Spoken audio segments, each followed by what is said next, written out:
aquarium mental. L'eau sage s'est enclose en des cloisons de verre, d'où le monde, lui, soit plus vague et plus lointain. Elle est tiède, et nul vent glacial ne l'aère. Rien d'autre ne se mire en ces miroirs sans teint, où, seule, elle se fait l'effet d'être plus vaste et de se replonger soi-même à l'infini. D'être recluse, elle s'épure, devient chaste, et son sort à celui du verre s'est uni, pour n'être ainsi qu'un seul sommeil moiré de rêve. Eau de l'aquarium, nuit glauque, clair-obscur, où passe la pensée en apparence brève, comme les ombres d'un grand arbre sur un mur. Tout est songe, tout est solitude et silence, parmi l'aquarium, pur d'avoir renoncé. Et même le soleil, de son dur coup de lance, ne fait plus de blessure à son cristal foncé. L'eau désormais est tout au jeu des poissons calmes, et vantant son repos de leur muette palme. L'eau désormais est tout aux pensifs végétaux, dont les sorts, volontiers captifs, se ramifient, qui, la brodant comme de rêves, sont ses vies intérieures et sont ses canevas mentaux. Et, riche ainsi pour s'être enclose, l'eau s'écoute à travers les poissons et les herbages verts. Elle est fermée au monde et se possède toute, et nul vent ne détruit son fragile univers.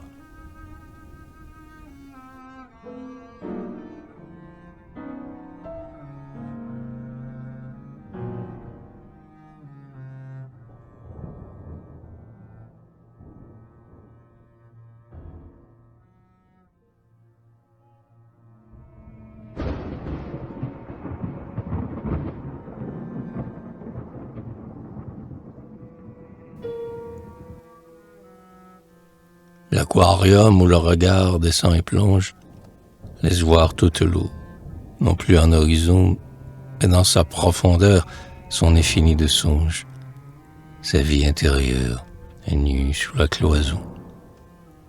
Ah, plus la même, et tout autre qu'à la surface.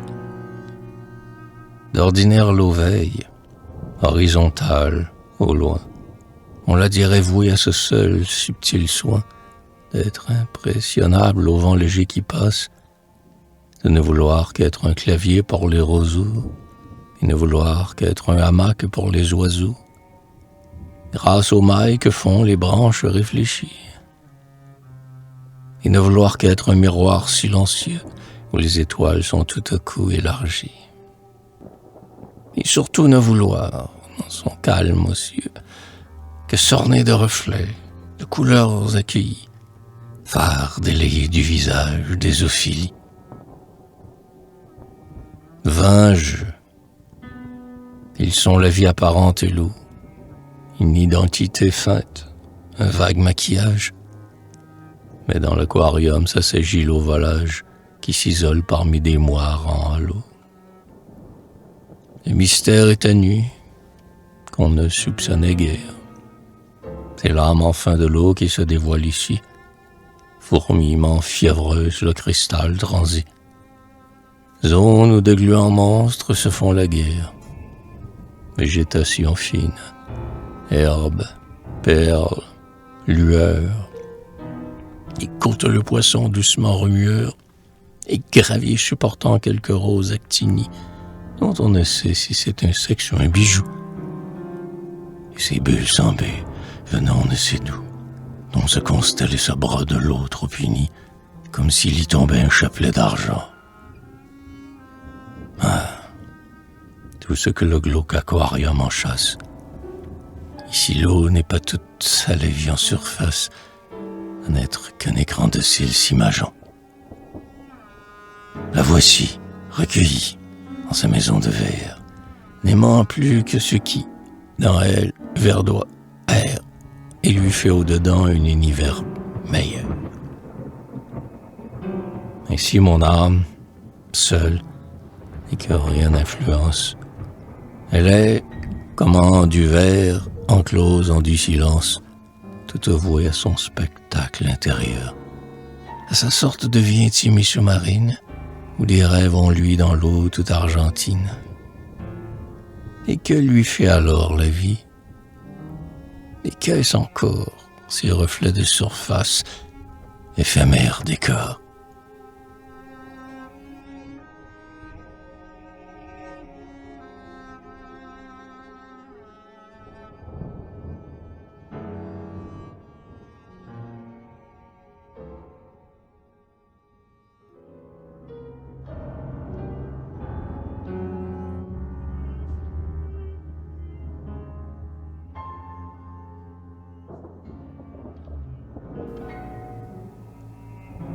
Ophélie a laissé sombrer à pic ses notes, qui se sont peu à peu tout à fait dénouées.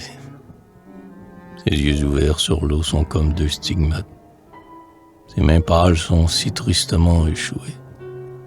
Pourtant il sourit, sentant sur son épaule ruisseler tout à coup sa chevelure immense qui la fait ressembler au mirage d'un saule. Suis-je ou ne suis-je pas à songer sa démence? Les cheveux d'Ophélie envahissent l'eau grise, tumulte inextricable où sa tête s'est prise. Est-ce le lin d'un champ? Est-ce sa chevelure? L'embrouillard mini-vert qui rouille autour d'elle? Ophélie étonnée a tâché de conclure. Suis-je ou ne suis-je pas? Songe-t-elle, fidèle au souvenir des mots d'Hamlet, Seigneur volage. Ses cheveux maintenant se nouent comme un feuillage qui jusqu'au bout de l'eau, sans fin, se ramifie. Ophélie est trop morte, elle se liquéfie. Les bagues ont quitté ses mains devenant nulles. Ses derniers pleurs à la surface font des bulles. Ses beaux yeux, délogés des chairs qui sont finies, survivent seuls, au fond, comme deux actinies. Et ses cheveux verdis, dont la masse persiste, dans les herbes aquatiques qui leur ressemblent, sont si dénaturés d'avoir trempé qu'ils semblent un fouillis végétal issu de cette eau triste.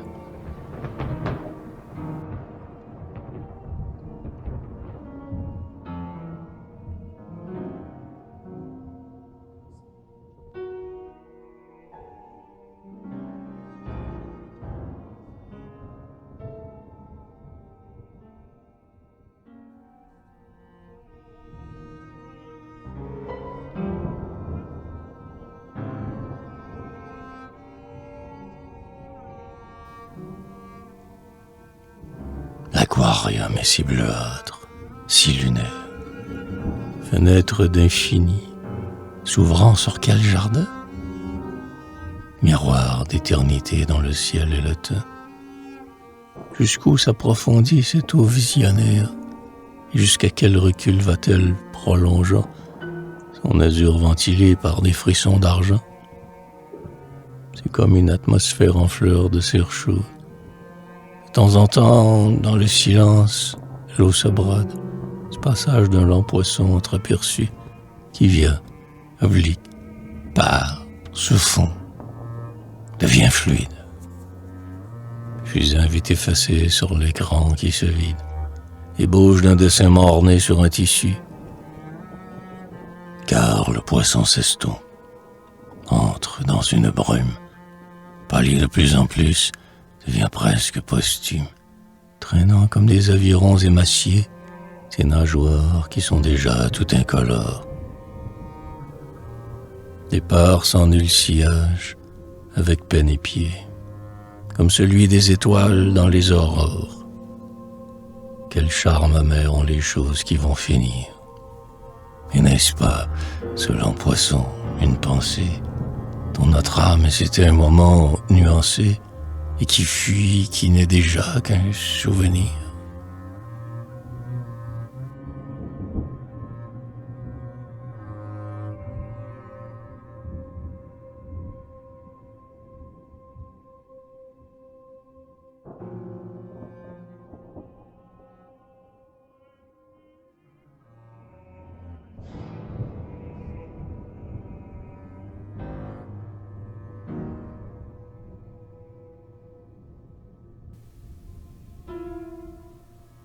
L'aquarium d'abord ne semble pas vivre, inhabité comme un miroir dans un cours, crépuscule où toujours se reforme une brume. Il dort si pâlement qu'on le croirait posthume, que les reflets noirs qui viennent et qui s'en vont s'encombrent sans but sur un lit mortuaire et jeux furtifs de veilleuse sur le plafond. Pourtant dans l'eau, de temps en temps, quelque chose erre, circule, se déplie ou bouge obliquement. Des frissons lumineux crispent cette eau qui mue, tel les spasmes de lumière de diamant. Un poisson sombre ondule, une herbe en deuil remue. Le sable mou du fond s'éboule comme si c'était le sablier bouleversé de l'heure. Et quelquefois aussi, sur le cristal transi, un monstre flasque, en trouble imagerie, affleure, cependant que l'eau souffre en paraissant dormir.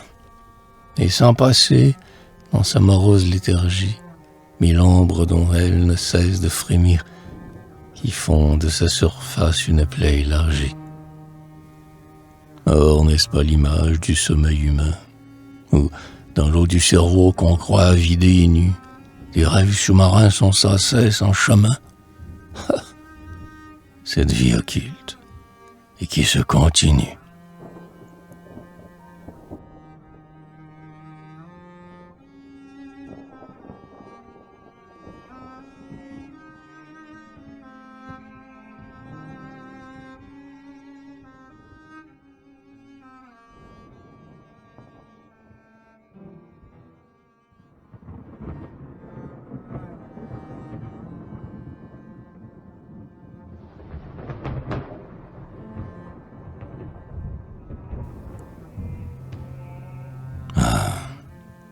Mon âme s'ouvert, et si bien à l'abri. Tout elle s'appartient dans l'atmosphère enclose. Ce qu'elle avait de lit ou de vase dépose. Le cristal contigu n'en est plus assombré. Transparence de l'âme et du verre complice, que nul désir n'atteint, qu'aucun émoi ne plisse. Mon âme s'est fermée et limitée à soi. Et, n'ayant pas voulu se mêler à la vie, s'en épure et de plus en plus se clarifie. Âme déjà fluide où cesse tout émoi. Mon âme est devenue aquatique et lunaire. Elle est toute fraîcheur, elle est toute clarté, et je vis comme si mon âme avait été de la lune et de l'eau qu'on aurait mis sous verre.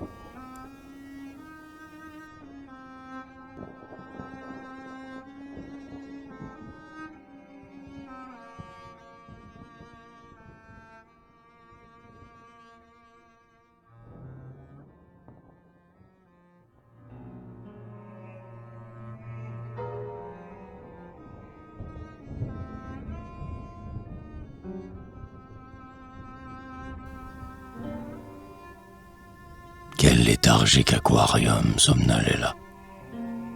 Entre les agressifs blocs d'ombre d'une grotte, un verre fluide à qui du songe se mêla. Couleur glauque d'un puits où toute l'aube flotte, ou d'un miroir perdu qu'on heurte au fond d'un bois et dans lequel tous les feuillages aboutissent. Aquarium en fièvre, aux muettes parois, où des brumes sans cesse et des tuiles se tissent. Alors ce sont soudain des obscurcissements, puis c'est une éclaircie de brusques trouées, ici dans les miroirs et dans les yeux stagnants. Et les pâles cloisons sont un peu tatouées par les herbes et les poissons, les imageant. C'est l'instant du prestige, et moi de l'eau recluse. Est-ce que c'est du clair de lune qui s'infuse?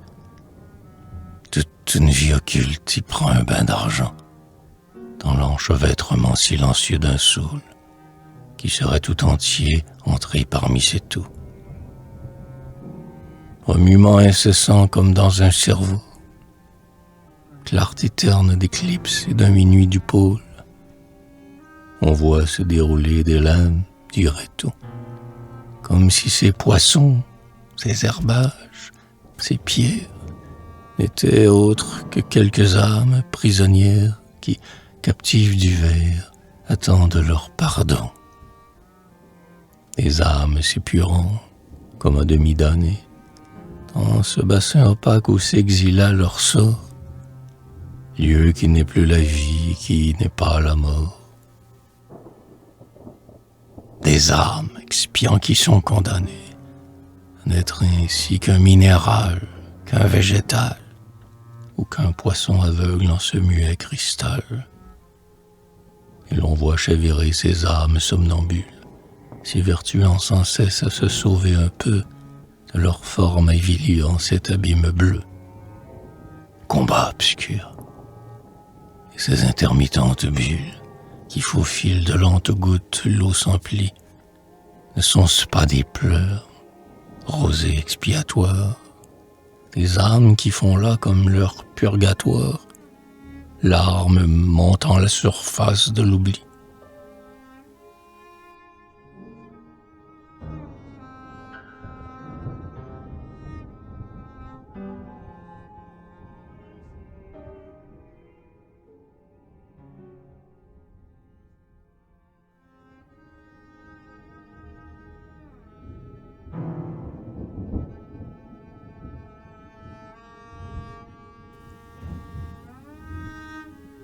L'aquarium, toujours frissonnant, est étrange, avec son eau qu'on ne sait quoi rider des hanches et qui se crispe moins d'un éveil de poisson que des yeux qu'en passant nous posâmes sur elle. Et de savoir un peu de ce que nous pensons, on dirait que toujours quelque chose chancelle dans cette eau sensitive au silence ambigu. Eau de l'aquarium qui, glauque, se limite par des cloisons qui sont un palais exigu. Mais le verre est assez glauque pour qu'il l'imite. Ainsi l'eau, confondue avec lui, se recule, dans un leurre équivoque où chacun s'est accru. Aquarium troublant, limbe et crépuscule, songe vague et visqueux qu'on craindrait d'avoir eu, état intermédiaire et qu'aucun ne discerne, l'aquarium est-il parfois tout endormi? Mais voici qu'une bulle expire. Il a frémi, et, la larme étant morte, une moire la cerne. L'aquarium est-il parfois tout éveillé? Il fait plutôt songer alors au somnambule, car, malgré le frisson des poissons et des bulles, et des herbes qui dans son silence ont grouillé, on le sent étranger à cette vie occulte, ce qui, dans l'eau claire, en ténèbres se sculpte, comme si ce n'était qu'un cauchemar bénin, et des rêves dont, sans le vouloir, il s'image. Symbole de notre âme et du sommeil humain, où toujours quelques songes errent, fleurit ou nagent.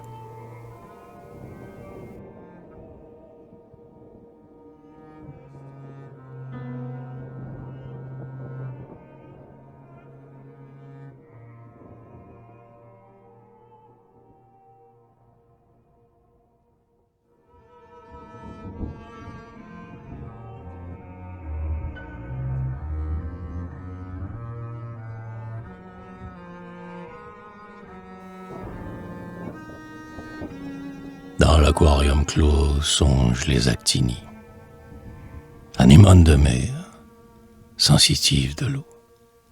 Les moires peu à peu se sont toutes aplanies, qui tout à l'heure s'arrondissaient en halo, à l'endroit qu'a blessé quelque nageoire en fuite. Le silence renaît et plus rien ne s'ébruite, dans le bassin peuplé de formes en arrêt. Alors, dans l'eau sans nul frisson, les actinies s'ouvrent, comme une bouche où baiser s'ouvrirait, fardant de rose un peu leur corolle blimie, mais sensible encore comme une plaie en fleurs, car le moindre nouvel éveil d'une nageoire les rétracte aussitôt parmi l'eau qui se moire, encore que le poisson soit doucement frôleur, et les voilà toutes recloses, racornies, toutes tristes comme une bouche après l'adieu. Or nous avons aussi dans nous les actinies, rêve craintif qui se déplie parfois un peu.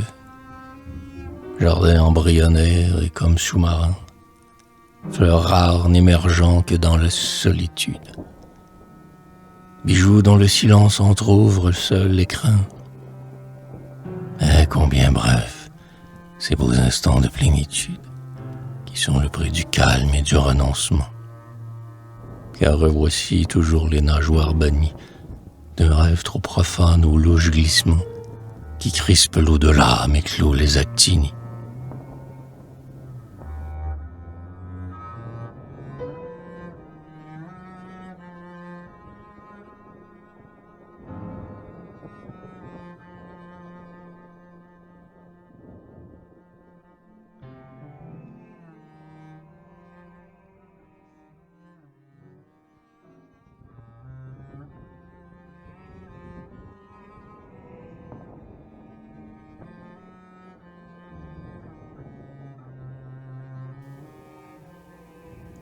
Quel aquarium glauque apparaît à la mémoire, en qui les souvenirs, les rêves, le passé, émergent par moments d'un clair-obscur glacé.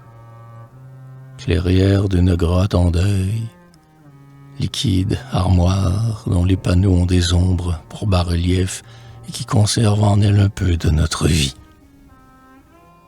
Amour mort qu'on retrouve en scintillement bref, collier perdu, mais qu'une perle certifie. Et nos espoirs muets en minéraux pensifs, nos efforts devenus des varechs convulsifs, telle bouche changée en coquillage inerte, et tel péché, comme un poisson qui bouge au fond. Comment redevenir la mémoire déserte? Mais sans cesse ces mouglissements la défont et rouvre une plaie au fil de la mémoire. Sans cesse le passé, fait d'ombre, reparaît dans le repos de la mémoire qui s'en moire. C'est comme si toujours quelque chose y mourait. Car retrouver un fantôme d'ancienne joie, le spectre d'une rose ou le l'écho d'une voix, c'est les voir mourir presque une seconde fois. Ah, tout ce qui subsiste en nous grouille et louvoie, tout ce qui reparaît d'un temps qu'on oubliait, déjà si loin, mais qui soudain dans nous remue. Drôlement, frisson noir et feuillage inquiet. Ah, ne jamais pouvoir redevenir l'eau nue. Toujours sentir dans l'eau lasse renaître un pli, et quelque forme errante, une ombre fugitive, être l'inexorable empêcheuse d'oubli. Aquarium humain, mémoire sensitive, douleur quotidienne entre des vers clos, survivance de peine un peu somnambulique, comme si dans la chasse à la grêle relique, on sentait, en baisant la vitre, souffrir l'os.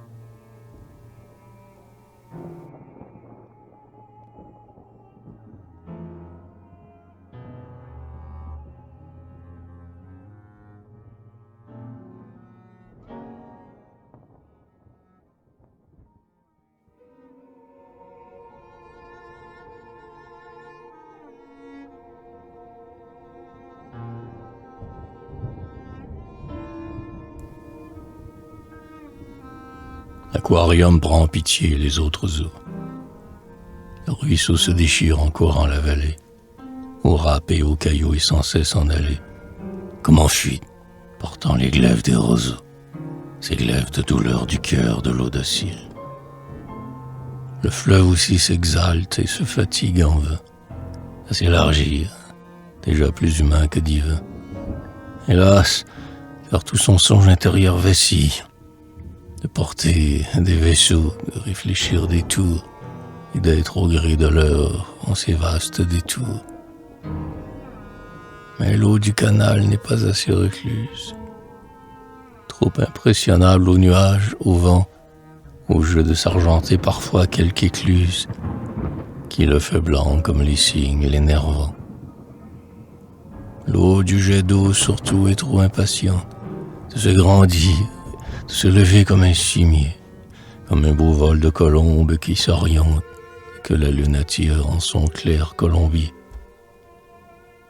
Ah, c'est l'heure du ciel lointain et de la lune. Car le jet d'eau retombe en plumes, une à une. C'est chaque fois, dans la vasque, comme une mort, comme un deuil blanc qui s'émiotte et qui surnage. Plus de reflets. L'eau trouble, pleine de carnage. Triste aboutissement d'un orgueilleux effort, quand il était facile et suave pour elle d'être visionnaire en restant naturel. La mère aussi, qui voulut trop, souffre. Elle genre se briser aux rocs aigus des promontoires. Flots opaques, aigris comme un jour de Toussaint, plus incessant et qu'on dirait expiatoire. Sans cesse labouré par le vent et l'éclair, sans cesse fatigué par les vaisseaux véloces. Mer infinie en qui se fane un trésor clair. Perles, coraux et tous ces beaux écrins de noces. Richesse intérieure, orfèvrerie en feu, dont trop vouée à vivre, mais elle a joué si peu. L'aquarium les plaint, toutes ces eaux vassales, que la vie intéresse et si associant, tandis que lui, de son seul songe, est conscient. Il n'a pas d'autre but que ses fêtes mentales et l'aноblissement de l'univers qu'il est. Eau de l'aquarium dont la pâleur miroite, c'est comme si du clair de lune se gelait, car dans le verre elle s'éclose et se tient coite, moins en souci des vains reflets du réel que d'être ainsi quelques mystères qui scintillent, et de réaliser ce qu'elle a d'éternel, avec l'orgueil un peu triste d'être inutile.